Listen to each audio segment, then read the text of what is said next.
Hello everybody and welcome to this UK-India Business Council webinar, Understanding the Indian Operating Environment and Opportunities in Vocational Education and Training.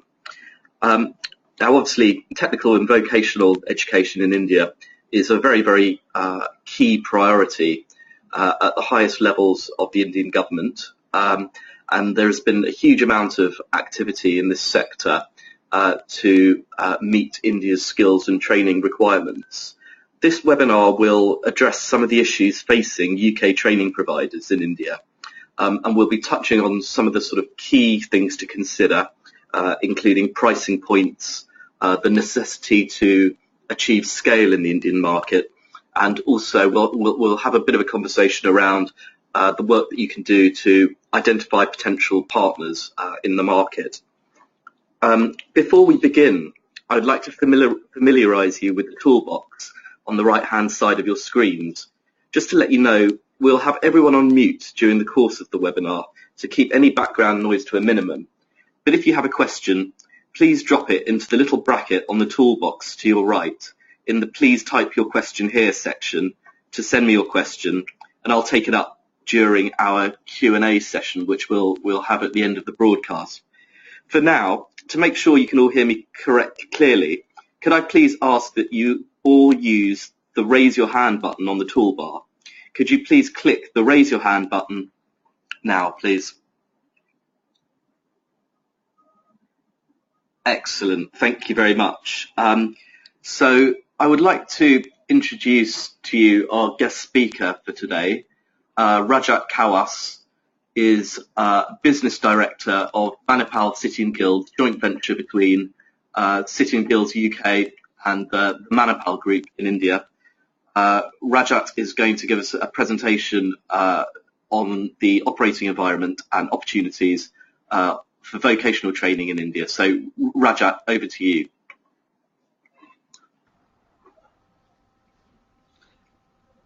Thank you, Jesh. Thanks for this introduction.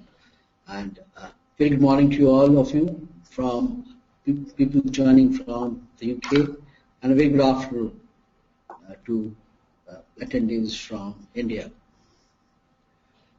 I have created a schedule or a flow which probably I would like to look at from the policy perspective of what it is currently, how it operates, and going into more little detailed on possible models, kind of areas what one needs to look at as a service provider, and possible areas of challenges which one needs to get prepared.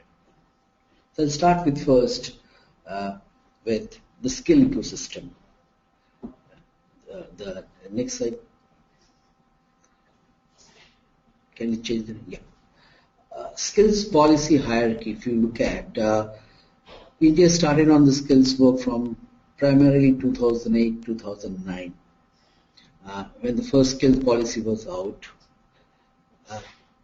The focus was at that point of time was how we can create an ecosystem which has sectoral approaches to the councils parallelly, and that's where the formation of NSDC happened.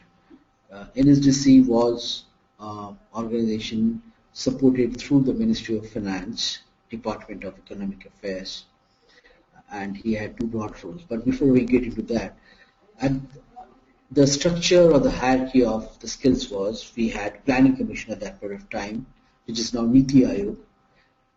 The Vice Chairman for the Planning Commission was playing a key role as a coordination body between the multiple ministries were into the skills as well as on other skills. The change which has happened from the 2009 to 2015 in the new policy is there is a formal Ministry of Skills which has come into place. It has the structure of a ministry as good as any other ministries which is there, which is HRD or Ministry of Labour or Ministry of Micro, Small, Medium Enterprise.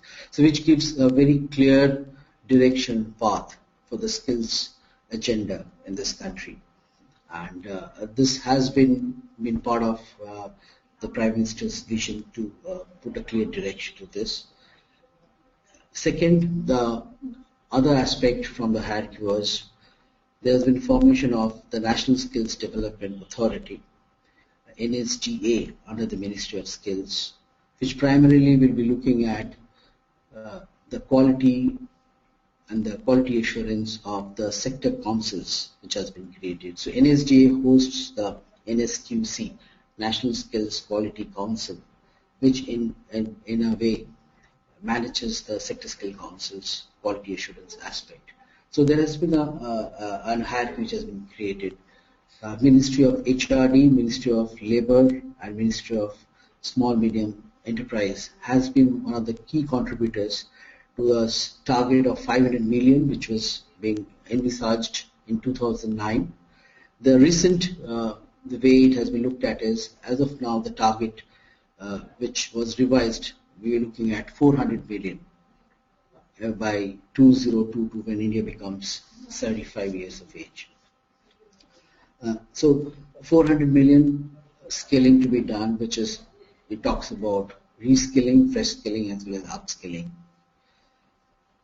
There is structure in terms of the skills that have been talked about, both at federal, so we have a structure which is now the ministry, and at the state, because education is a state subject in India, and the state, every state, 19 of them right now in India have a skill development mission, which means there were multiple departments and ministries within the government of India at a central level as well as to support the state had different budgets for the skills.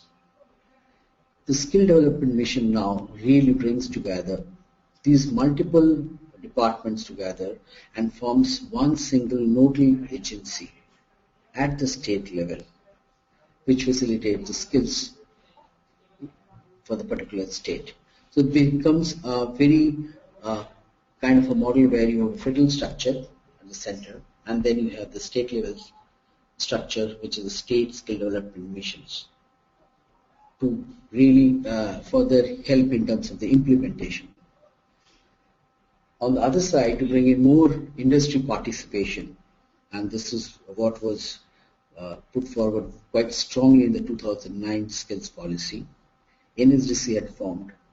NSDC had two very clear mandates. Was one, create the ecosystem of training where the 150 million youths needs to be skilled through the NSDC ecosystem, through their training partners, through a soft loan. On the other hand, was to set up sector councils which are actually representing and driving the standards of skills. Sector councils will be Section 8 or not-for-profit companies represented by primarily the leading organizations of the sector, along with academicians and key stakeholders from the government, ministries, and other associations, which further helps us to set the standards and what each of this, be it the state or the federal level or at the state level, what the training partners or the service provider should be looking at to use them to further delivery. So from an implementation side, you had NSDC who was focusing on the training and setting up the sector skill councils. The sector skill council was focusing on creating the standards, which in UK you are familiar with, which is the National Occupational Standards. Can you go to the next slide, please?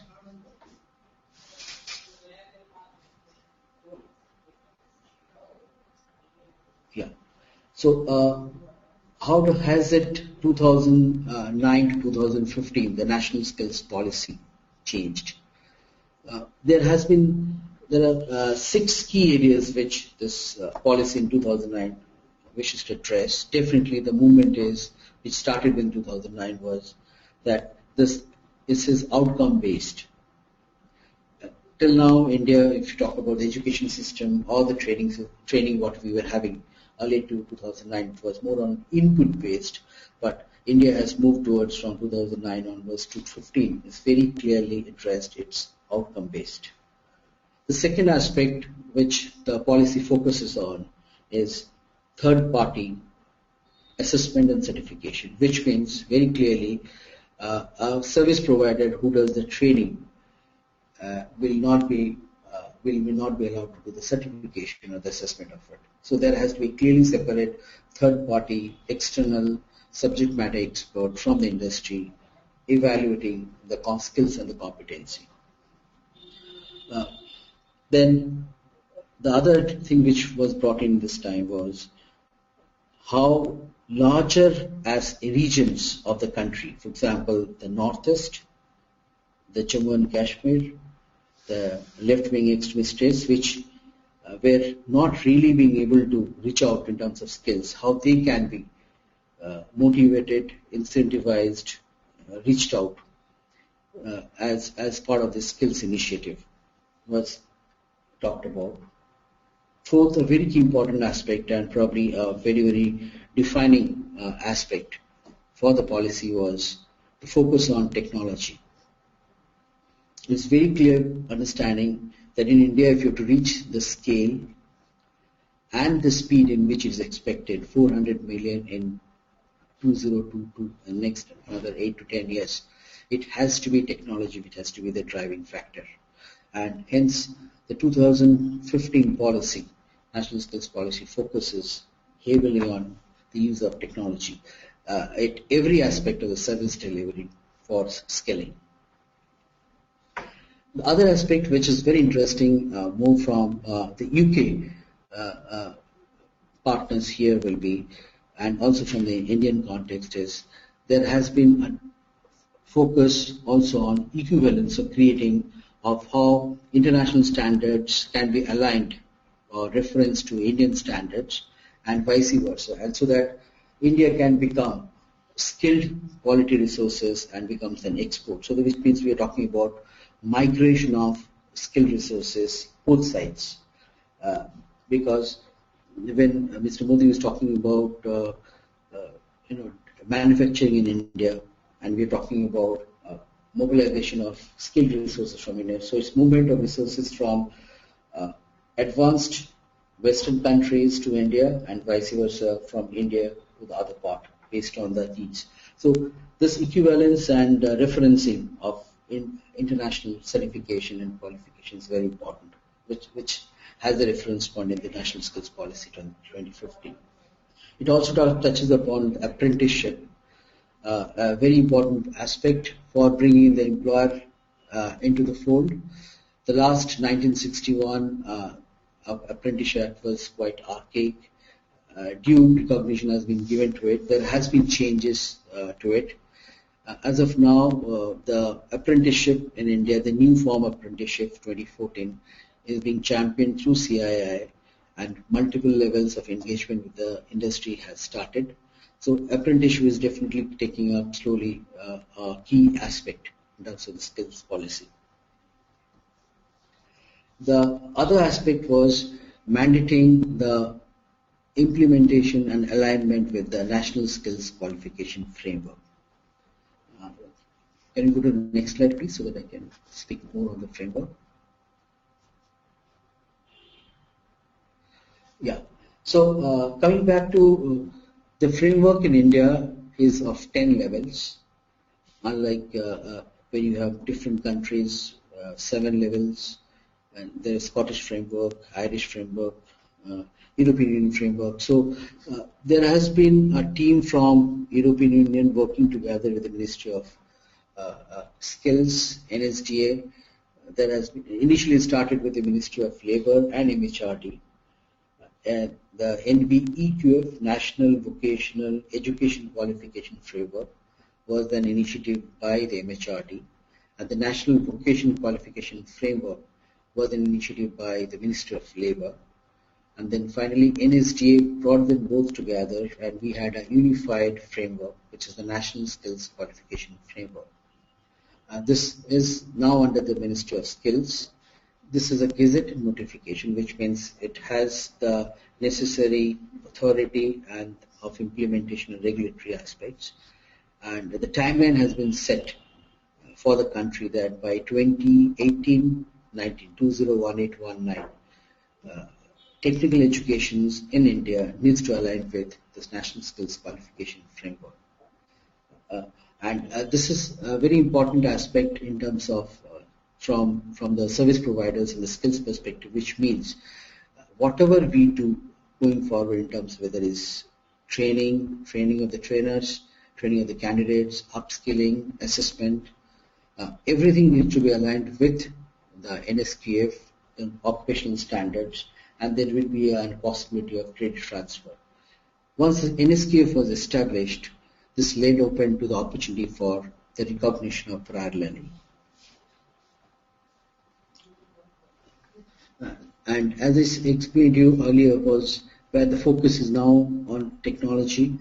The other focus was how we are looking at the blended approach, training as well as assessments. One key aspect which, based on this national skills policy, has been is a zero tolerance or zero trust model of delivery, which means as of now within the Indian training and skilling acceptance or the approach has been the quality assurance approach has to be very, very stringent, and then amount of evidence collection, both in terms of the delivery as well as the assessment, has to be very robust, where the trust factor, both in terms of the training partner as well as the assessment partner, is very limited. As we go up and as we progress over the maturity of the models, probably the tolerance will become more and more. But as of now, initially when we're looking at starting, the tolerance of the model is to a great degree aligned to the zero trust model rather than a more mature model. So obviously this is in the initial phase, and I'm sure most of the countries where skills, competency-based skills have started, they have to start from somewhere. So we looked at having it starting from rather zero, closer to zero model rather than make it at some benchmark. The other aspect from looking at from the speed of skilling and scaling will be how do you really look at economy and scale. India from a perspective of cost as well as the revenue that one looks at as a service provider, one is to always think of business models, models of delivery, high quality but at lower cost, so that you can able to sustain over the period of time and you can bring in the economic scale, which brings us to the earlier point of technology, the importance of technology which has been mentioned in the National Skills Policy. Can you go to the next slide, please?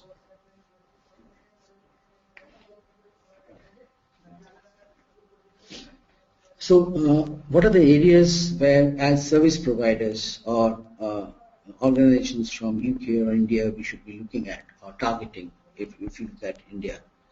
As I mentioned, the NSQF, the National Skills Qualification Framework, has 10 levels. Level 1 to level 4 is you can more or less treat it as the bottom of the pyramid. One. Then level 5 and 6 is more of the middle level, which gets aligned with the university and higher. And then level 7, 8 and 10, where you look at really engineering qualifications, masters and to up to PhD. So if you really look at, dissect the whole NSQF, the levels into this and the areas in which the service providers can have a place, either you look at a training aspect, or you're looking at assessments, because now third-party assessment is part of the National Skills Policy and the focus will be there. The other aspect is how do you manage licensing of content, because the number of training partners or the trainers that will be required to deliver this huge number of 400 million within this period of time, all are not large partners. There are small, medium and large. So there might be capacities within large partners in terms of content, but what about the smaller partners? So there is an opportunity where one can look at how content licensing can be done. So quality, good quality content aligned with, again, the occupational standards set by the sector skill councils, aligned with the NSQF levels, how this can be brought to the training ecosystem for offering. The other aspect, which is the scale part. How can you scale? How can you take this content and how can you do training or how can you do assessments using technology and the platforms?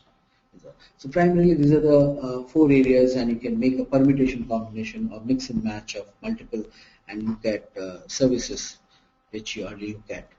Other part is the three aspects. It can be definitely the fresh skilling, which means you're talking about people who has never been gone through formal skill development, or there are people who have already been into skilling, formally or informally, and how they can be reskilled or they can be upskilled. This brings to the discussion point of recognition of prior learning.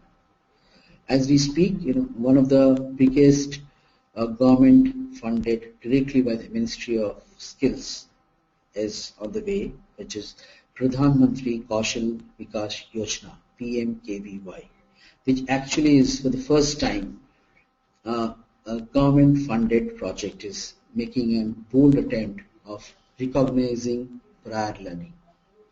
This is a government funded model driven through SSCs, monitored and managed by NSDC in terms of addressing recognition of prior learning. There are around 29 sector skill councils which are participating and around 572 job roles or trades which will be which will be participating in this recognition of prior learning. So it's quite a first time in the history as well as India is concerned where a formal approach to recognition of prior learning is happening. There are different models being discussed, talked about, but I think this is a starting point based on the national skills policy as well as the focus which is the country is taking towards. And I think this is a very positive and an opportunity which opens up because there are huge sectors given specific to, for example, beauty and wellness, furniture, plumbing, construction. There are sectors which has large number of skilled, probably informally skilled people who can be brought into the formal sector. And with the NSDF help, with the occupational standards helps, they can be brought into the next level. And this is how the journey for the 400 million can start. Next slide, please.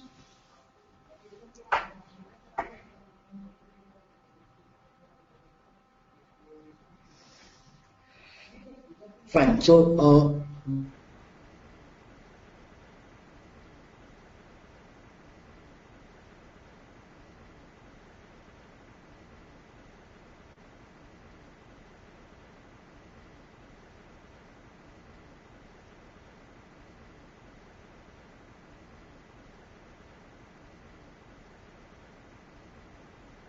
Sorry, everybody. We seem to have lost Rajat momentarily, so we'll try and get him back on the line. At different levels, freshly. Okay.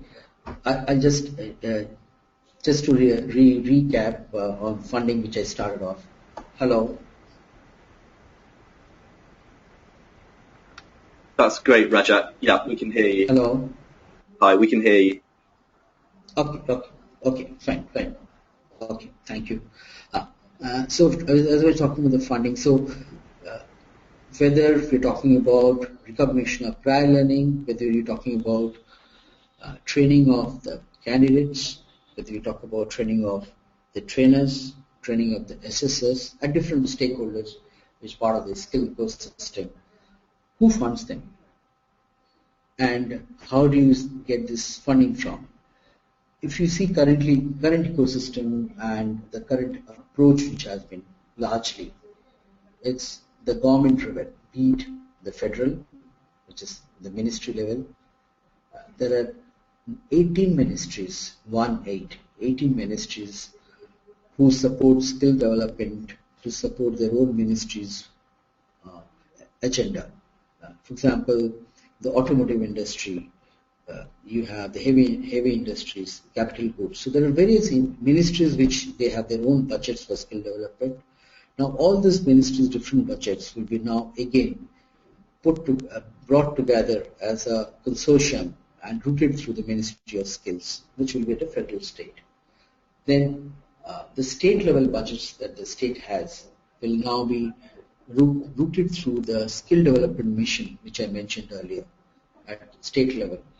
And the nodal agencies for this Ministry of Skills and the State Development Skill Missions at the federal one hand and at the state level on the other hand will have different models of approach. For example, the Ministry of Skills looks at projects like PMKVY delivered, monitored through NSDC, and then you have different project monitoring partners routed through the sector skill councils, who then impanel training partners and assessment partners to do the delivery. This is one model where they're looking at, and the funding comes from the center through a robust process of sector skill councils validating, and the payment then gets through directly from the bank to the beneficiary's bank account. It can be the trainer, it can be a training partner, or the beneficiary directly, as the scheme or the model defines. This is one of the models which has been practiced.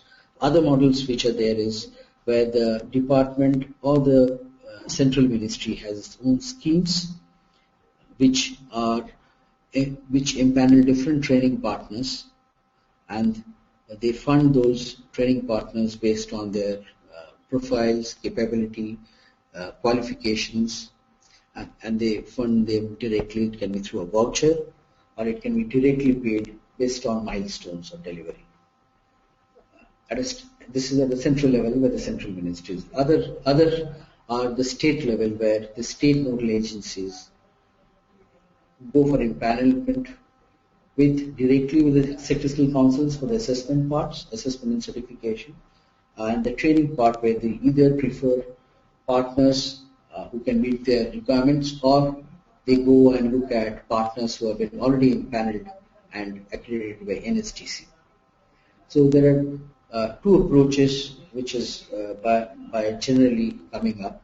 There has been already an attempt by the NST as well as by the ministry now. These 18 ministries, when they were looking at empaneling various training partners, and when they were funding, they were being funded at different per hour cost, which means, let's say, an MHRD funds probably at 45 rupees, which is close to a half a pound, you can say half a pound per hour for delivery. Whereas on the other hand, probably another Ministry of Labour through DGT earlier was doing probably a quarter of a pound per hour delivery. So there were different costs associated based on the understanding that each of the ministry had, and there has been now a conscious effort to bring this together as to form a consortium, and also form that for particular job roles based on a technical job role or a services job role, the funding will be provided. So the type of funding will depend on the duration of the qualification, which is normally we talk about guided learning hours, or the number of hours that will be done, which is now being getting defined by the occupational standards and the qualification pack of the Sector Skill Council. On the other hand, then per hour of cost will be defined based on the Ministry of Skills and NSDA, so that there is an equitable distribution, and the offer which comes from each of the ministries through the different departments is same. The variation only happens based on the degree of difficulty, or the parameters will be set for delivering of a technical job role or a services job role, which again depends on the consumables it needs or the capex it needs from those factors. But it will not be differing from department to department for the similar qualification, similar job role. So this is something which is this has been 2-3 rounds of discussion happened, and we hope to see in the near future a more level playing ground in terms of the cost factors there. The third thing which came out is coming up as probably India is one of the first countries to come up with a corporate social responsibility act, which rather motivates profit-making companies to plow back a certain percentage of their income into the social responsibility and sustainability aspect. And there has been a communication by the Ministry of Skills and by NSDA, where a CSR component by an organization if they are willing to spend in education or skills development is accepted, which means that there is a quite a definite funding opportunity for the partners or the service providers to tap in the CSR area.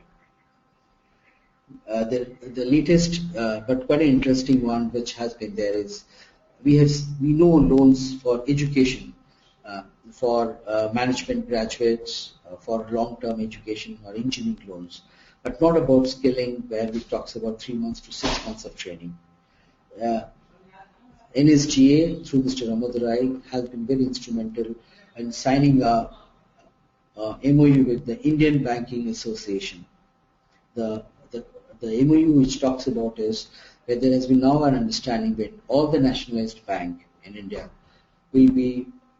are offering loans for skill development for qualifications as up to 3 months to above with no collaterals. The only collateral which they've been looking at is are there sufficient number of employers who can really back the output of the candidates, which means post a successful certification by the candidate, if the candidate is employable and there is an employer at the end who is ready to recruit or employ this person, the bank does not need a collateral to do a loan for the skills, the skills training. So there are models which can be looked at a big patch, whether it's federal funding, whether it's a central government department's funding, or it's a state funding, or it's a corporate social responsibility funding, or a loans funding, or mix and match. The other component which is now coming to play, where corporates, larger corporates, which has been seen as of now, looking at setting up using probably this theme of the CSR fund, or a little bit of more investment, and looking at creating dedicated skilling initiatives. So slowly the corporates are getting interested in the skills area, but as of now there are examples of excellence, but it has not really reached a stage where we can talk about a percentage of the total corporate ecosystem who has been making attempt in terms of skill development. So this is an area where more and more corporate needs to come, and probably as the National Skills Policy does focus on how to engage with the corporates directly as well as through sector skill councils, it will be an opportunity for us to work on. Can we go to the next slide, please?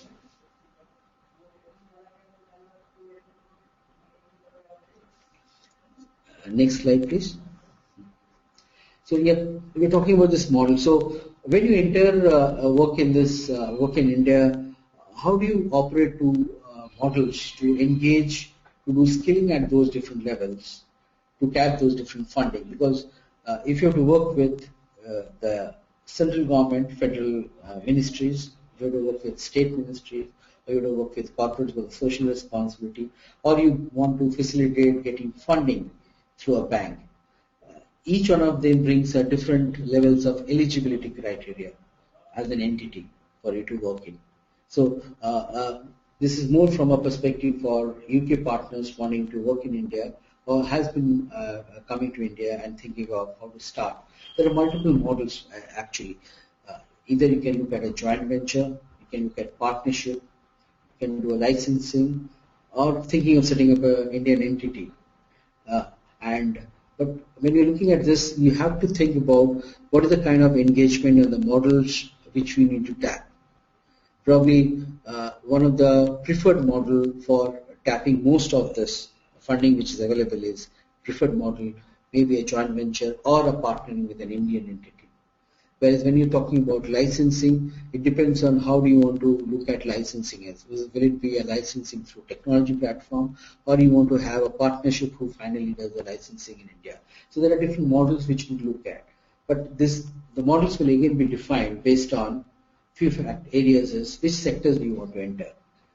As we speak today, there are 43 councils which are in sectors which has been identified, and our sector skill council has been set up, 43. 29 of them are operating full-fledged, and the few are in the process of getting their NOS and QP developed and aligned. So out of the 43, 29 has been active and have been working. So when you are looking at an entering into a particular entering into this, we should be looking at which are the sectors we need to enter. And then finally, you need to decide, as I mentioned earlier, at what point you need to start. Should you look at bottom of the pyramid, or you should look at middle? So which means, are you looking at level 1, 2, 3, 4, or you're looking at level 5, 6, or you're looking at level 7, 8, 9 and above. So it depends on how you want to enter this, and these models will be different based on your funding pattern and the areas we to reach. Can we go to the next slide, please?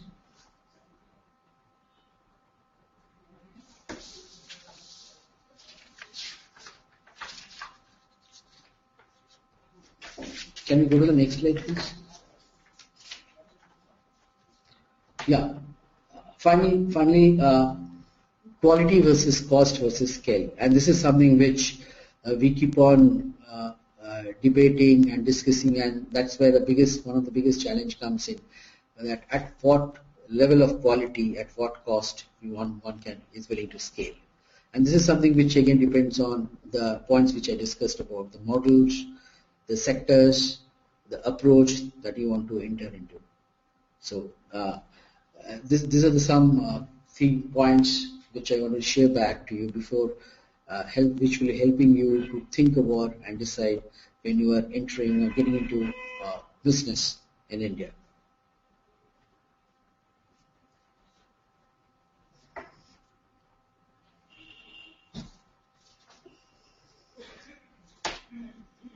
I think I'm done with. Thanks for that, and willing to look at any questions at this point of time.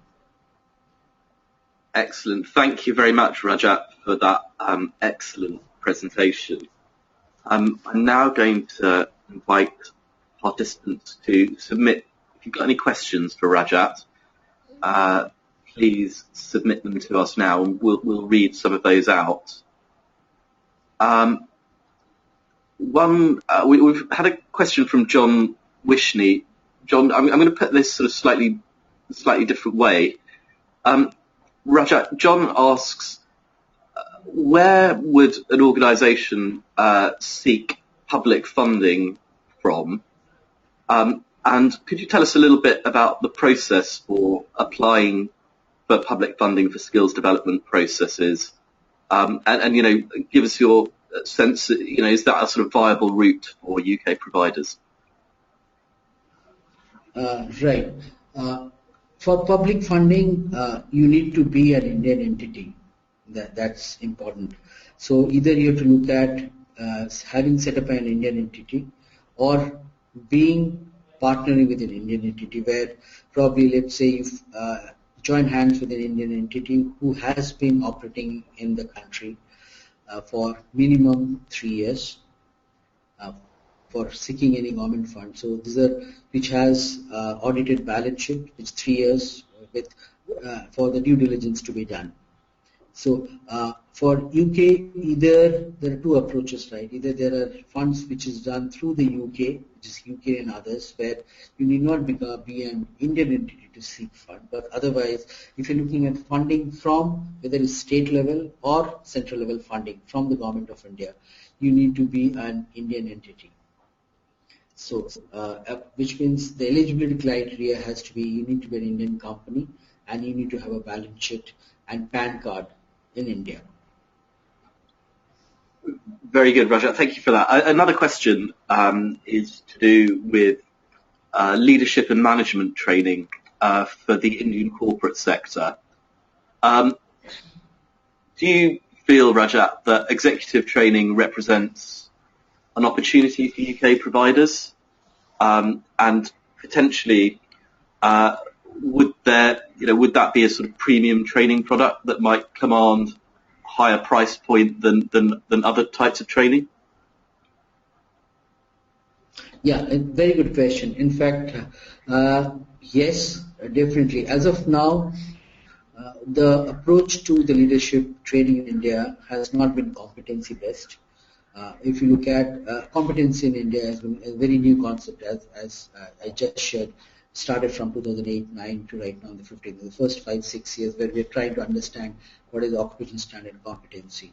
So unlike UK and other countries where they have been practicing, leadership training has been more into behavioral aspects and not into leadership competencies. So there has been recently a setup of a sector skill council for management and entrepreneurship, and one of the key areas in which they're looking at is this leadership training. So definitely this is one of the areas where opportunity is huge, as well as this will be looking at as a premium vis-a-vis your level 1 to level 4 level kind of job roles. Very good. Okay, I'm quite aware of the time. Clearly, we could go on for quite a lot longer, but I'm sort of aware of people's time. So thank you very much. I hope this webinar was valuable to you. If you have any feedback or comments about today's session, or a session that you'd like to see us do in the future, do get in touch with us. We do have 2 more sessions in this series on skills development in India, one on the 3rd of December, one on the 16th of February. This is part 1 of a series of 3, so I very much invite people to join us. And Rajat, thank you very much for your excellent presentation and some of the questions that you took at the end there. It really was hugely insightful for people in the sector, so thank you very much for that. Thank you, Chesh. Thank you, Percy. Thanks, Em.